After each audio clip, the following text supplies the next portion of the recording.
Spelling का चुकतात? Spelling काय लिहिता बरं तुम्ही? या शब्दाचं स्पेलिंग हे लिहिता का तुम्ही हे लिहिता? फ्रेंड, तुम्हाला पुष्कळ फ्रेंड असतील, मग फ्रेंडचं स्पेलिंग तुम्ही काय लिहिता? हे लिहिता का? बघा. सो असे जे शब्द असतात आणि जे स्पेलिंग मिस्टेक्स होतात आपल्या, त्या आपल्याला का होतात याचं मी आज कारण समजावून सांगणार आहे. एक सिंपल अशी ट्रिक सांगणार आहे, जेणेकरून अशा ज्या काही चुका होतात तुमच्या त्या अजिबात होणार नाही. चला तर मग सुरुवात करूया की आपले स्पेलिंग नेमके का चुकतात याचं पहिले कारण शोधून घेऊया आणि नंतर लागलीच त्यावरचा उपाय तो तुम्हाला ऑटोमॅटिकच समजणार आहे. तर बघा, मुळात हे जे सर्व कोणतेही स्पेलिंग जेव्हा आपण लिहितो त्यावेळेस त्याच्या दोन कॅटेगरी होतात. आता ह्या दोन कॅटेगरी जर आपण नीट समजून घेतल्या तर आपल्याला सहज अशा पद्धतीने स्पेलिंग लिहिता येतात. बघा, आता ह्या ज्या दोन कॅटेगरी आहेत त्या बघा आपण या पद्धतीने मांडूया. सो पहिली जी कॅटेगरी असते बघा, तर ती कशी असते? मराठीमधनं इंग्लिश मध्ये आपण स्पेलिंग लिहित असतो. म्हणजे मराठी शब्द असतात आणि त्याचे स्पेलिंग आपण इंग्रजीमध्ये लिहित असतो. असे भरपूर शब्द असतात. ही एक कॅटेगरी असते जी की आपल्याला पटकन समजत नाही. जसं की मी तुम्हाला सांगितलं की फ्रेंडचं स्पेलिंग आपण कसं लिहितो. फ्रेंडचं स्पेलिंग, आता हे फ्रेंड आपल्याला वाटतं की फ्रेंड हा मराठीत शब्द आहे आणि मग त्याच्या इंग्रजीच्या नियमानुसार आपण ते असं लिहायला लागतो फ्रेंड, है ना. परंतु हे पूर्णतः चुकीचं आहे. हे स्पेलिंग जे मी लिहिलेलं आहे हे सुद्धा चुकीचं आहे. का? कारण तुम्ही हे दोन्हीही जे आहेत स्पेलिंग आणि फ्रेंड हे तुम्ही कोणत्या नियमाने लिहिलेलं आहे? तर मराठी मधून इंग्रजीचे स्पेलिंग बनवत असताना आपण जे नियम वापरतो त्या नियमांचा उपयोग करून हे स्पेलिंग लिहिले गेलेले आहे. त्यामुळे हे स्पेलिंग जे आहे हे रॉंग आहे. म्हणजे मग नेमके नियम काय असतात? जसं की बघा, अजून तुम्हाला काही शब्द आपण समजावून सांगूया. जशा पद्धतीने बघा, आता आपण चॅटिंग करत असताना सुद्धा आपण इंग्रजीमध्ये लिहितो, ओके नाही. सपोज मी घरी आहे तर मला घरी लिहायचं आहे, तर तुम्ही कोण समोरच्याने विचारलं कुठे आहेस तर आपण काय सांगतो? घरी. सो स्पेलिंग कसं लिहितो आपण? GHARI. तू कुठे आहेस? घरी. आपण उत्तर लिहितो त्याला चॅटिंग मध्ये घरी. सो चॅटिंग मध्ये जे स्पेलिंग आपण लिहितो ते आपण या मेथडने लिहितो. घरी म्हणजे घर हा शब्द आला की आपण घरामध्ये आहोत. पण जर आता आपण हाच शब्द इंग्रजी मधला असेल तर आपण कशा पद्धतीने लिहितो? तर आपल्याला बघा, आपल्याला हा जो घर शब्द आहे सो आपल्याला यासाठी HOME हा शब्द वापरावा लागतो. मग हा शब्द कोणता आहे?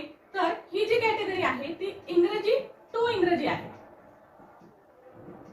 आता तुम्ही म्हणाल मॅम, इकडे तुम्ही घर शब्द लिहिले किंवा घरी लिहिले आणि इकडे होम लिहिले, हा काय प्रकार आहे? तर चॅटिंग ज्या वेळेस आपण करतो किंवा आपण कुठलेही प्रॉपर नाउनचे स्पेलिंग जेव्हा लिहितो, व्यक्तीचे स्पेलिंग, जसं की सपोज राम असेल, श्याम असेल, सीता असेल, है ना, रुही असेल, राही असेल, माही असेल, राहुल असेल, हे जे स्पेलिंग आहेत हे आपण व्यक्तींचे नावं लिहिले. आपण याच पद्धतीने आपण आडनावं लिहू शकतो. सपोज शिंदे असेल, ठीक आहे, कोणतंही आडनाव आपण लिहू शकतो. सपोज एखादं नदीचं नाव असेल, फॉर एक्झाम्पल यमुना नदी, तर हे स्पेलिंग आपण जेव्हा लिहितो तेव्हा आपण जे स्पेलिंग रूल्स वापरतो ते वेगळे आहेत आणि हे वेगळे आहेत. पहिलं तर आपल्याला काय करावं लागतं की ह्या दोन कॅटेगरी नेमके काय आहेत हे आपल्याला समजलं पाहिजे. हे जर समजलं तर मग नंतर आपल्याला कळतं की स्पेलिंग कोणतं लिहायचं.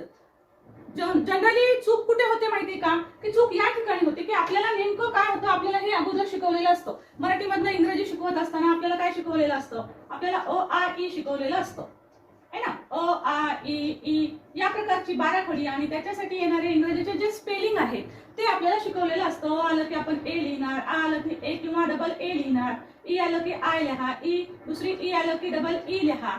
अशा प्रकारचे स्पेलिंग रूल्स आपल्याला शिकवलेले असतात. आणि जसंच क ख ग ग चे स्पेलिंग जे आहेत, तर क आलेला असेल तर आपण के लिहितो, ख आलेला असेल तर आपण KH लिहितो. हे जे आहेत ते प्रामुख्याने आपल्याला लहानपणीपासून स्पेलिंग शिकवलेले असतात. आणि अगदी आपण मोठे जरी झालो, अगदी माझ्या एवढे जरी तुम्ही झालेला असाल तरी फक्त जर हे स्पेलिंग रूल शिकून तुम्ही जर लहानाचे मोठे झालेले असाल तर अजूनही जेव्हा तुम्ही इंग्रजीचे काही शब्द लिहायला लागता तेव्हा मग हे असे तयार होतात. कारण हा फ्रेंड शब्द जो आहे तो अ आ इ च्या ह्या नियमानुसार लिहिलेला आहे. म्हणजे फ्रे, फ, र, फ साठी F, र साठी R, मात्रासाठी ई, या पद्धतीने फ्रेंड हा शब्द लिहिला गेलेला आहे. सो हे अशा पद्धतीचं जे आहे ते लिखाण जे आहे हे इथे चालत नाही. मग पहिले बेसिकल सिंपल आयडिया लक्षात घ्या की मराठी इंग्रजी शब्द आहे का? म्हणजे कसा? कुठलेही व्यक्तींचे नावं आलेले असतील ते नावं तुम्हाला इंग्रजीत करायचे आहेत का? तर तुम्ही हे रूल वापरू शकता.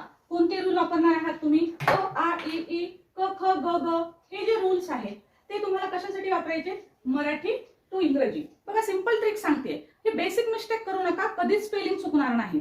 तर पहा, हे मराठीतून इंग्रजी करताना हे स्पेलिंग वापरायचे असतात, काना, मात्रा, वेलांटी, उकार याचे जे स्पेलिंग आपण शिकलेलो आहोत ते. आणि जर समजा आता हे पहिलं तर समजायलाच अवघड होतं की मराठीतून इंग्रजीतले कोणते शब्द आहेत, तर त्यासाठी तुम्हाला थोडासा अभ्यास असणं सहज सोपं आहे. बघा आता घरी हा शब्द आपण लिहिलेला आहे, इंग्रजीमध्ये जर तुम्ही म्हणालात की कुठे आहे आणि घरी लिहिलं, तर इंग्लिशमध्ये विचारणारा सपोज विचारलं तुम्हाला की वेअर आर यू, तू कुठे आहेस, तर तुम्हाला सांगावं लागेल ॲट होम. तर तुम्हाला ॲट होमच सांगावं लागेल किंवा ॲट ऑफिस सांगावं लागेल. म्हणजे तुम्ही कुठे आहात हे तुम्हाला इंग्लिशमध्येच सांगावं लागेल. म्हणजे बघा इंग्रजीचे इंग्रजी शब्द असतात, म्हणजे एक इंग्रजी शब्द असतो. आता होम, घर मी दिलं इथं, तर घरासाठी काय आहे, होम हा शब्द आहे. आपण घर हा शब्द लिहू शकत नाही, तर आपल्याला काय करावं लागतं, होम हाच शब्द लिहावा लागतो. म्हणजे घरासाठी इंग्रजी शब्द कोणता आहे, तर होम आहे. होम हा शब्द आहे आणि म्हणून आपल्याला त्याचं स्पेलिंग जे आहे ते इंग्रजीमध्ये करावं लागलं. बघा हा आहे इंग्रजी शब्द, बरोबर, इंग्रजी शब्द आहे होम, त्यासाठी मी इंग्रजीत काय लिहिलं, HOME. सो हा झाला शब्द. जसं आपण इकडे जर लिहिलं तर इथे तुम्हाला होम लिहायची गरज नाही, कारण तुम्ही चॅटिंग करत आहात. चॅटिंग मध्ये कोणते रूल वापरायचे, तर हे वापरायचे मराठी इंग्रजीसाठी. म्हणजे अआईचे जे आहे ते चॅटिंग मध्ये तुम्ही घर शब्दासाठी घरच लिहू शकता. मग घर, मग घ साठी काय येतं, GH येतं. अ साठी काय लिहितो आपण, ए लिहितो, है ना. री, घरी म्हणल्यावर वेलांटी आली रीला, वेलांटीसाठी आपण काय लिहितो, तर हा आय लिहितो आपण. अशा पद्धतीनं घरीचं स्पेलिंग तयार होईल. ओके. सो तशाच पद्धतीनं नावांचे स्पेलिंग लिहित असताना, आडनावाचे स्पेलिंग लिहित असताना, देशाच्या नावाचे स्पेलिंग लिहित असताना, हे दिशांची नावं अशी भरपूर साऱ्या गोष्टी आहेत, त्यांची नावं लिहित असताना तुम्हाला या पद्धतीचे नियम वापरावे लागतात मराठीतून इंग्रजी. समजा तुम्हाला सणांची नावं लिहायची आहेत, सपोज तुम्हाला दिवाळी लिहायचं आहे, सो तुम्हाला दिवाळी, डी म्हणलं की DI, वा म्हणलं की WA किंवा VA, ली म्हटलं की LI, दिवाळी हे नाव झालं. म्हणजे इथे जे तुम्ही स्पेलिंग रूल्स वापरलेले आहेत ते हे वापरलेले आहेत. जमलिंग कुठे होते, फक्त या ठिकाणी होते. आणि म्हणून ह्याचा पगडा इतका जास्त असतो की हे शिकून शिकून एवढं पाठ झालेलं असतं की ज्या वेळेस आपण एखादा शब्द आपल्याला होम जरी माहिती असेल ना, तर याचं जर स्पेलिंग कोणी काढायला सांगितलं तर विद्यार्थी लिहितात HOM, कारण त्यांना होम या उच्चाराचं स्पेलिंग यांनी हे कशा पद्धतीनं केलं, या पद्धतीनं केलं. म्हणजे मराठीचे जे स्पेलिंग रूल्स आहेत त्यानुसार त्याने होम शब्द लिहिला. सो हे रॉंग आहे. तुम्हाला हे होम लिहिलं तर हे मराठीच्या नियमानुसार होईल. मग हा मराठी शब्द आहे का, नाही, तर हा आहे इंग्रजीतून इंग्रजीमध्ये गेलेला शब्द. ओके. आता तुम्ही म्हणाल मॅडम नोट, नोट, आता नोट वाटलं तुम्हाला, तर नोट हा इंग्रजी शब्द आहे, नोट.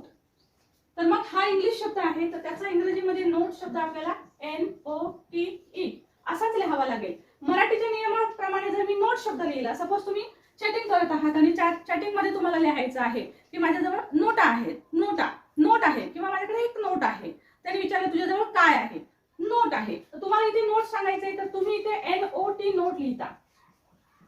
पण हे केव्हा लिहिता तुम्ही इथे नोट, यासाठी नोट स्पेलिंग केव्हा वापरू शकता, इन चॅटिंग.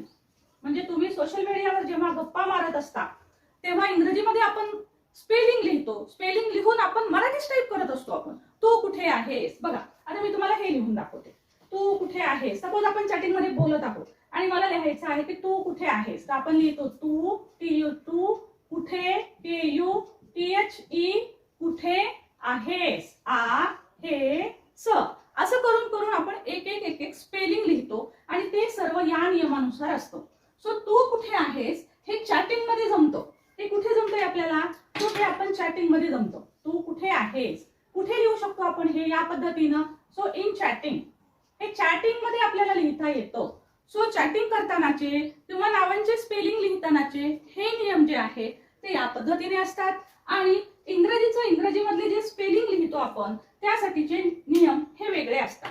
फॉर एक्झाम्पल अजून एक उदाहरण पाहूया आपण. जसं की सपोज पुस्तक, तू काय करत आहे, सपोज मी पुस्तक वाचत आहे, तर तुम्ही सांगताय की पुस्तक वाचते, तर तुम्ही इथं काय लिहिता, मग पुस्तक, पुस्तक असं स्पेलिंग तयार करता तुम्ही. पुस्तक वाचते, वाचते, वाचते, पुस्तक वाचते. एक एक स्पेलिंग आपण काना, मात्रा, I ह्या नियमानुसार लिहितो. पण जर तेच प्रश्न मी विचारला आणि इंग्लिश मध्ये लिहायचं असेल तर पुस्तक यासाठी आपल्याला काय लिहावं लागतं, पुस्तकाला इंग्रजीत शब्द आहे बुक, तर आपल्याला स्पेलिंग लिहावं लागतं book. Okay, reading a book. Reading सांगावं लागेल त्याच्या अगोदर. रीडिंग अ बुक म्हणजे पुस्तक हा शब्द चॅटिंगसाठी या पद्धतीने लिहायचा. इथे हे नियम वापरायचे. पण इंग्रजी टू इंग्रजी करताना मात्र आपल्याला वेगळे नियम वापरावे लागतात. मग हे कोणते नियम बरं वापरतो आपण की जेणेकरून आपल्या स्पेलिंगच्या चुका होणार नाही. आता तुम्हाला कळालं ना की स्पेलिंगच्या चुका का होतात. सिंपल ट्रिक अशी आहे, पहिले शब्द लक्षात घ्या. मराठी टू इंग्रजी आहे का इंग्रजी टू इंग्रजी आहे आणि त्याच्यानुसार तेच रूल्स तुम्हाला लावायचे आहेत. आता हे तर रूल्स आपल्याला सगळ्यांना माहिती आहेत. आता आपण बघूया साधारणतः की स्पेलिंग इंग्रजीमध्ये बनवत असताना त्याचे साधारण कोणते रूल्स असतात की ज्याच्यामुळे आपल्याला इंग्रजी मधला शब्द इंग्रजीमध्येच लिहिता येतो आणि त्याचे रूल्स आपण कोणते वापरतो. तर बघा, आता सिंपली आपण पाहूया ते रूल्स. आता रूल्स फॉलो करत असताना आपल्याला काय लक्षात घ्यावं लागतं. अरे बाबा, सगळ्यात महत्त्वाची गोष्ट आहे letter A to Z. Okay, हे जसं आपण अ आ इ ई याच्यानुसार आपण हे स्पेलिंग तयार करतो, तसे इंग्रजी टू इंग्रजी जेव्हा आपल्याला करायचं असतं तेव्हा आपल्याला काय वापरावं लागतं. तर आपल्याला A B C D E F हे सगळे झेड पर्यंतचे जे लेटर्स आहेत हे आपल्याला वापरावे लागतात. मग याचे जे उच्चार आहेत ते आपल्याला हे स्पेलिंग बनवताना लागतात. आता हे तुम्हाला माहिती आहे, जसं बी ला ब उच्चार असतो, सी ला क किंवा स उच्चार असतो, डी ला ड उच्चार असतो, ए चे अनेक उच्चार आहेत, त्यामधला महत्त्वाचा उच्चार आहे ऍ. तर अशा प्रकारे प्रत्येक लेटरला एक उच्चार असतो. या उच्चारानुसार आपण हे स्पेलिंग बनवत असतो. तर याच्यामध्ये बघा, सगळ्यात महत्त्वाचे 10 उच्चार शिका जेणेकरून तुमच्या स्पेलिंग मिस्टेक न होण्याची ती पहिली पायरी असेल. ऍक्च्युअल याचे जे स्वर आहेत ते आहेत ए ई आय ओ यू. दिसायला फक्त 5 स्वर आहेत, पण या 5 स्वरांचे जे आवाज होतात म्हणजेच त्यांचे जे उच्चार होतात, जसे असे उच्चार सांगितले मी की ए चा उच्चार सांगितला, ए चा उच्चार ऍ पण होतो, त्याचबरोबर ए चा उच्चार ए सुद्धा होतो, ए चा उच्चार आ सुद्धा होतो, ए चा उच्चार अ सुद्धा होतो. म्हणजे एवढे उच्चार आहेत. मग आता एकदम एवढे उच्चार शिकणं पॉसिबल नाही, परंतु उच्चाराचे नियम तुम्ही जर पाहत गेलात, इंग्रजी वाचनाचे तुम्ही व्हिडिओज पहा किंवा जसं बघा सध्या रिसेंटली मी टाकलेलं आहे की खडखड इंग्रजी वाचा, त्यामध्ये आपण काय केलेलं आहे, एबीसीडी टू मोठे शब्द वाचता येतील अशा पद्धतीनं आपण संपूर्ण त्याच्यामध्ये माहिती दिलेली आहे. किंवा इंग्रजी वाचन करायचं आहे, तुम्हाला शिकायचं आहे, त्याच्यामध्ये इत्यंभूत सगळी माहिती जी की तुम्हाला स्पेलिंग रूल्स साठी लागेल ती सर्व माहिती जी आहे ती आपण ए टू झेड माहिती इंग्रजी वाचन या अंतर्गत सुद्धा मी एक व्हिडिओ बनवलेला आहे, तोही तुम्ही पाहू शकता. त्याच्यामध्ये सगळे रूल्स तुम्हाला भेटतील. सो स्पेलिंग रूल्स अजून इन डिटेल पाहायचे असतील तर तो तुम्ही व्हिडिओ जरूर पहा. आता बघा, हे असे उच्चार आपल्याला लक्षात ठेवायचे आहेत आणि याच सोबत आता महत्त्वाचे हे उच्चार लक्षात ठेवा की ए ई आय ओ यू याचे जे 2 प्रकारचे उच्चार आहेत, ए ई आय ओ आणि यू, याचे सगळ्यात महत्त्वाचे उच्चार जे त्याला म्हणतो आपण शॉर्ट व्हावल साऊंड. याचे हे जे उच्चार आहेत ते या पद्धतीने होतात बघा.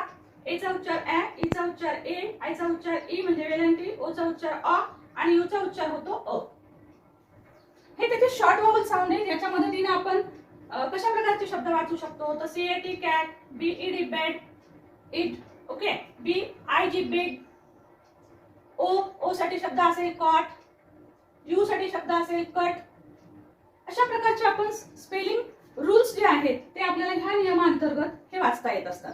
आता ह्याच्यामध्ये जर समजा आपण याचे जर लॉंग व्हावल साऊंडचे उच्चार जे असतात ते ह्यांच्या नावासारखेच असतात. म्हणजे कसे, ए चा उच्चार ए, ई चा उच्चार इज, आय चा उच्चार आय, ओ चा उच्चार ओ आणि यू चा उच्चार यू. नावं जसे आहेत तसेच त्यांचे जे उच्चार असतात त्याला म्हणतो आपण लॉंग व्हावल साऊंड. आणि हे लॉंग व्हावल साऊंड जे आहेत ते कशा पद्धतीने होतात, जशा पद्धतीने बघा, हा शब्द आहे. आता याच्यामध्ये हे जे स्वर आहेत ते 2 स्वर दिसतील तुम्हाला आणि दोन्हीच्या मध्ये एक व्यंजन आलेलं दिसेल. सो अशा पद्धतीने जेव्हा येतो तेव्हा इथे ह्या ए ला एच वाचतो आपण, ए म्हणजे मात्रा, तर याचा उच्चार होतो केक, केक. ठीक आहे. सो या मेथडनी जेव्हा तुम्ही वेगवेगळ्या प्रकारचे शब्द जे आहेत हे स्पेलिंग रूल्स तुम्ही जर फॉलो केले तर तुम्हाला निश्चित काहीच अवघड जाणार नाही. सो त्यासाठी हे सर्व प्रकारचे स्पेलिंग रूल्स आपल्याला अभ्यासावे लागतात. याच्या मदतीने आता हे 40 ते 44 स्पेलिंग रूल्स आहेत ए ई आय ओ यू चे. सो या मदतीने तुम्ही एवढे एकत्र एका व्हिडिओत नाही पॉसिबल होत, तसा एकत्र सगळे सगळे सगळे साऊंड एकाच व्हिडिओत असणारा सुद्धा आपला व्हिडिओ आहे. 44 साऊंड एकत्र सांगितलेले आहेत ए ई आय ओ यू चे. आपल्या चॅनलचं नाव युट्यूबवर टाका आणि त्याच्या समोर लिहा ऑल साऊंड्स, तर तुम्हाला किंवा ऑल व्हावल साऊंड्स, तर तुम्हाला अशा प्रकारचा व्हिडिओ नक्की मिळेल. सो अशा प्रकारे तुम्ही कोणतंही आपल्या चॅनलवरचे व्हिडिओज तुम्ही पाहू शकताय. आता सिंपल ट्रिक तुमच्या लक्षात आली असेल की या ट्रिकच्या मदतीनं तुम्ही कोणतेही स्पेलिंग जे आहेत ते नक्कीच बनवू शकणार आहात. Thank you so much for watching. Thank you.